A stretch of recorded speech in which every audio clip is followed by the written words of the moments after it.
আপনারা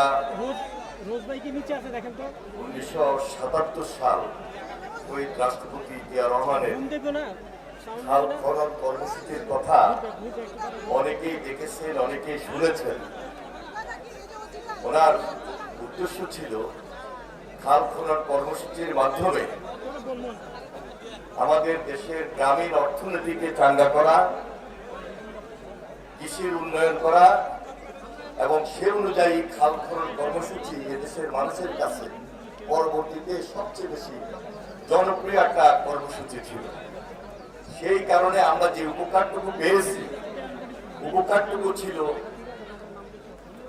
শেষ উন্নয়ন করা, শেষ ব্যবস্থাপনার উন্নয়ন করা, মাছের চাষ করা, আমাদের এই যে খাল খনন কর্মসূচির মাধ্যমে যে কর্মসংস্থানের সৃষ্টি হয় সেই কর্মসংস্থান তৈরি করা।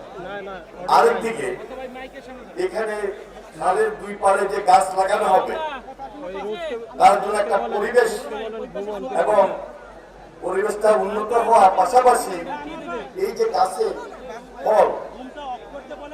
ফলমূল সেটা বৃদ্ধি পাওয়া। আরেকদিকে হলো আমাদের এই খালের মধ্যে যখন খনন হবে, পানিতে যখন পরিবহন, নৌ পরিবহন, এই যে একটা যাতায়াতের ব্যবস্থা উন্নতি করা, সবকিছু মিলে আজকে এই কাজগুলো আমাদের এই দেশে বন্ধ হয়ে গিয়েছে। বিগত